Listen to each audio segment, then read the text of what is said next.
Hey everyone, you found the channel and you've seen the videos and you know I love hunting for weird VHS. Well, I found a good one, Star Trek Rarities Volume 1.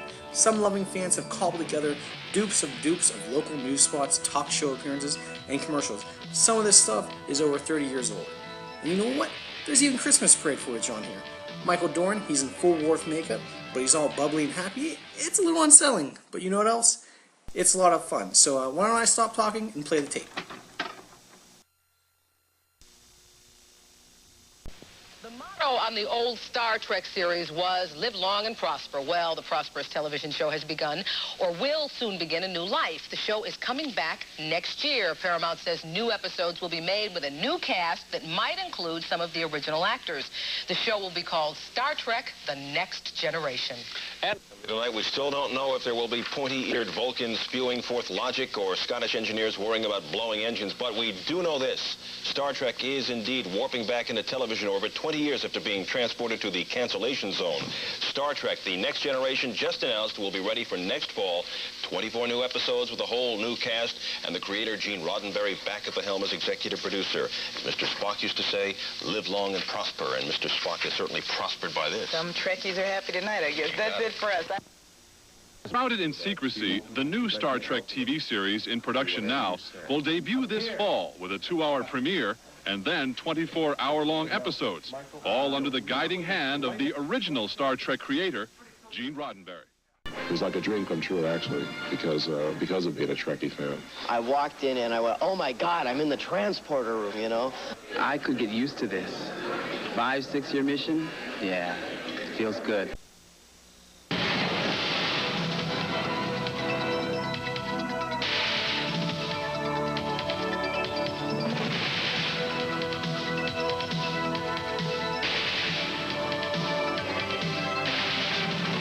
One day, a new series is coming to television, starting with a spectacular 2-hour world premiere movie, Star Trek: The Next Generation.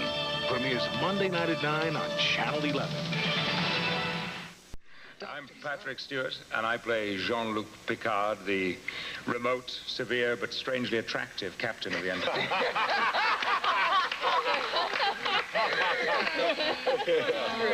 I'm LeVar Burton. I play the Negro. Not true, not true. Token Negro. Well, we had to have one on the USS Enterprise. I play Lieutenant J.G. Geordie LaForge. J.G. Geordie LaForge, okay. I'm Michael Dorn, and I play the token Klingon, Lieutenant Worf. Oh, see, so they're bringing Klingons back, huh? Yes. Yes, continue. Yes, I'm Jonathan Frakes, and I play Commander Riker, and the girls call me Bill. I ain't gonna argue. I'm Brent Spiner. I play Lieutenant Commander Data, android, super strength, super memory, super... We don't have to know everything. Another American program that made big news in the past few days. It's been premiering across the U.S. all week long. Here's what some people are saying. It looks good. I like it a lot. I'm impressed. Colorful. Very good. And possibly even better. A very good, very interesting series. Until then, live long and prosper. Computer, access the new keepsake magic ornament from Hallmark. Accessing USS Enterprise, a collectible ornament accurately representing the Galaxy-class starship. Ornament carries Earth date 1993 and illuminates in a realistic manner. The new Starship Enterprise ornament, please. Replications are copies. Only Hallmark carries authentic keepsake ornament. Suggest solution. Call 1-800-HALLMARK for store nearest you. Paramount Television's new syndicated series Star Trek: The Next Generation takes place 78 years after the original series and follows the new Starship Enterprise and an all-new crew as they continue to boldly go where no one has gone before. Now, be sure to watch for Star Trek V, the movie, coming to theaters for the Christmas time of 1988. And here are some of the members of the crew of the new Starship Enterprise: Jonathan Frakes, Denise Crosby, Michael Dorn, Will Wheaton, and Marina Sirtis. And welcome, you guys. Can they hear us up there? Happy holidays to all of you from Star Trek. Jonathan, it's Lee Merriweather and Bob Eubanks up here. Happy holidays to you. And to you, Lee. I want to know, what's a Klingon? Oh, Bob, you Good lead-in. Very good lead-in. I want to know what a Klingon is. There is one right there. Klingon is ex-enemy of the Federation, now allies, and we work together to save the galaxy. Oh, now I know. I mean, I do the Newlywed Game. I know what that is, but Klingon I'd never heard. I thought it was part of my show. Happy holidays, you guys. Happy holidays to you, too, also. They have some wonderful special effects on this. Yes, wonderful. A lot of time. His own new comedy series, Jerry Seinfeld.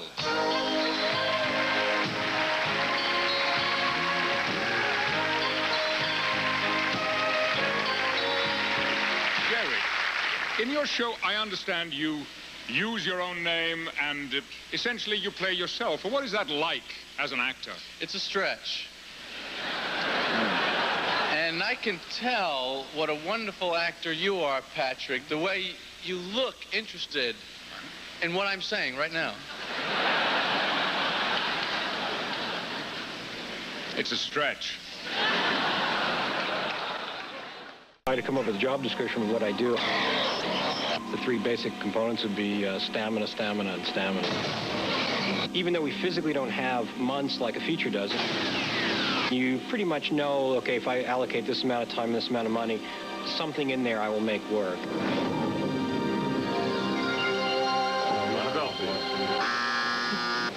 All right. Action. Let's start with a pulse width of 5 nanoseconds. Sir, a large mass approaching at warp speed. Mr. Wolf, on screen. Nothing is on the screen. And then, entity is approaching, looming larger and larger. We talk to the X talks to us. We are afraid of the X is afraid of us. We negotiate with the X negotiates with us. And they call it special effects. This is basically the alien ship for a show called Darmok, which we're about to shoot. Bounce here to get a little something in there. Sun. What we're asked to do required nothing less of what you do in a film. No show has ever done that, to that level. Do 100 shots in a week. Some of the Star Trek features didn't have 100 effect shots in them. So, we're pretty proud of the fact that we were able to accomplish it, do it, and have it look pretty good. So, beam us aboard, Paula. Thank you, Transporter Room. Chuck, all the excitement is because next week, the 80th episode of Star Trek, The Next Generation lifts off. And what makes this voyage so noteworthy is that the Enterprise and crew will literally, boldly go where no one has gone before, not even the original Star Trek crew. There's one huge significant difference between our show and the original show. And that is that people were not continually asking the cast of the original show how different they thought they were from the cast of the original show. I think that we came into our own with the first foot of film that rolled on the series. Many fans will miss Star Trek: The Next Generation. It's the most successful hour-long series in syndication. Here is history now. Star Trek: The Next Generation aired its final episode and trekked through space and time earlier this evening right here on Channel 11. Even though that series has come to an end, the spirit of the Starship Enterprise lives on in a very unique way. Jason Carroll is in Lower Manhattan, and he will explain how that is. Jason? Well, Jack, Star Trek series never really completely die out. They always pop up in the form of series and movies, and today these people decided that it would be fitting to get together and dress up and celebrate the end of what has been an era of sci-fi madness. And boldly going where no one has gone before for one last time. The Starship Enterprise is embarking on its final voyage, at least on the small screen, and Trekkies and Trekkers are giving the Starship a proper send-off. I'm Admiral Kahil Zentai Dakhmar, Lieutenant Kahanatati Dakhmar. My full Klingon name is Commander Kryn Epatai Dakhmar. The cast of characters beaming in for a send-off party, stopping New Yorkers dead in their tracks, leaving one woman speechless. You know, right. He has a gun, no comment. The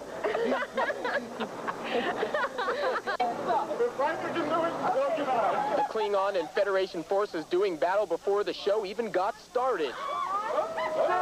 You got lucky. It won't happen again. Oh, they're formidable and they're fierce. But we're the good guys. It happened.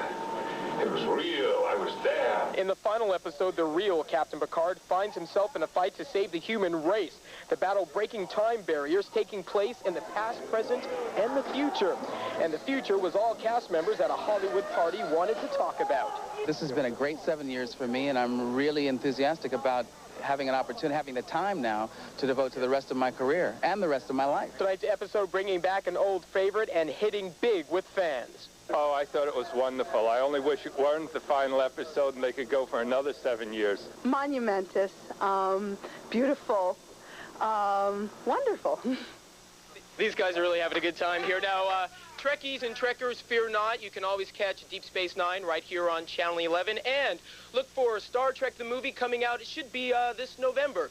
Jason Carroll reporting live from downtown Manhattan. Let's go back to the studio. Okay. Make sure that history never forgets the name Enterprise.